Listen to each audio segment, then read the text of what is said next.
Isang araw sa buhay ng isang sexing makeup artist.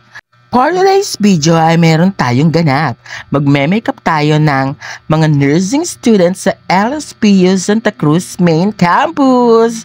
At bago tayo pumunta doon, ay pumunta muna tayo dito sa McDo dahil parang umuwi lang ako para maligo. Antok na antok pa ako, kaya order tayo ng coffee dito sa McDo Pila. At nakita natin dito si Meme Bies. Hello, Meme Bies. Ang ganda. Mas malaki, mas juicier, mas crispier. Ow, ow. Charis. At dito ay namili na tayo ng ating order. Ang order natin dito ay 4 na cheese dessert with ham. Dahil in-order na rin natin ang ating tricycle driver at si Miss Caitlin, the #1 hairstylist in town. At syempre, kailangan mo nang pagpagin natin ang ating katawan at magmaganda dito sa McDonald's. So, bakit nga ba ako puyat na puyat? So, mag-rewind kung bakit puyat na puyat pa ang person. Sige, rewind muna tayo dito. Ibalik muna natin ang nakaraan.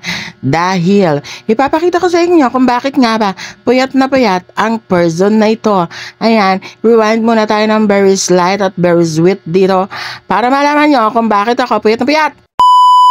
At eto na nga, dahil dumaan muna tayo sa pageant. Thank you so much nga pala Barangay Mabakan sa pag-hire sa akin as a makeup artist ng inyong mga candidate para sa Piña Festival sa Calauan, Laguna. At dumaan din dito si Karen at si Gali para magpa-makeup dahil sila daw ay mag-judge naman sa Barangay Nanhaya, Victoria. Ayan si Gali, gwapong-gwapo ang ating SK Federation President. At nakita rin natin dito si Ryan sa conference hall. Ganda-ganda nyo. Ganda naman ni Miss Karen, Miss Universe Baguio lang ang peg. At eto na nga, ipakita natin dito yung ganap dito sa conference hall dahil dito muna minake-upan ang lahat ng candidate bago pumunta sa backstage. At dito ay ayusan na natin si SK Federation President Rojan Gali Villanueva. Hi James, the #1 makeup artist sa Cabinti, Laguna. At naman si Ryan, straight lang ang peg. At dito na nga ang backstage ng Ginoo at Binibining Calauan 2024. Thank you so much Barangay Mabakan. At magbalik na tayo. Ano bang ginagawa nitong kapatid ko dito sa cheese dessert? Ay, ayaw niya pala ng ham. Kaya nilagay niya sa akin yung ham para daw marami akong ham sa aking cheese dessert. Tapos eto, order din kami dito ng McCafe kasi nga antok na antok pa ang person sa pagkakataong ito. At kanta muna tayo. Wag muna tayong umuwi. Parang pumiyok ako doon. Laps, kain. At narito na kami sa harap ng LSPU Santa Cruz. Dito sa gate to kami pumunta. Ayan. Yan yung mga gamit namin, di ba? Ang dami namin dala for today's videos. At narito na kami sa kataas-taasan. Hingal na hingal ako dyan kasi sa 3rd floor pala kami aakyat sa building ng nursing department. At ito inayos na ang ating setup ng ating laging nagmamagandang assistant. Ayan, naayos na niya ang ating setup at narito na tayo sa una nating client.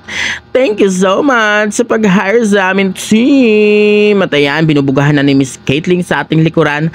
Binubugahan na ni Miss Caitlin ng masamang hangin. Charles. At ako naman dito ay nilalagyan ko na ng nose line for the perfect nose line ng ating client. At dito nga ay nag-breakfast na si Miss Caitlin ng ating cheese dessert na binili sa McDo. At narito na at pangalawang client na tayo at minamarinade ko na ang kanyang mukha. Dinidip ko na. O ayan o. Perfect. At masyadong seryoso si Madam. Serious person lang ang peg. Ow! At dito naman ay si Jambi naman ang binubugahan ng masamang hangin.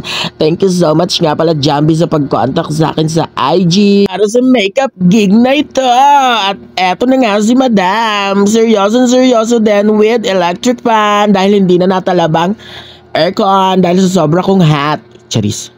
Okay, at si Jambi na po ang inaayusan natin. Masyado rin seryoso si Jambi at sabi niya, Kuya Debbie, pagandahin mo ako ng bonggang-bongga dahil mamaya pagkatas nito may date pa ako. Charis, ako lang nanghula nun. And for makeup inquiries, mag-PM lang. Thank you so much. At dito ay tapos na kami. Ayan. Ganap na si Caitlin. Dala na ang ating mga gamit. At nakita ko dito ang pinakamayaman na Seda Studio. Siya pala ang contact person dito para mag-picture ng mga nursing student. At dito na nga palabas na kami. Ayan. Bonggam dahil nadyan na ang aming tricycle service sa lahat. At inaayos na nila ang aming mga kagamitan. At eto, may kachat pa siya. Oh, ganda-gandahan. At may pa-cake raw ang aking nakshi na si Caitlyn. Happy Mother's Day daw. Thank you so much. Charis. Ang ganda oh. Perfect. Thank you so much sa cake. Ayan, hanggang dito na lang ang vlog. Bye-bye. At magpapaalam din daw si Basil. Thank you so much.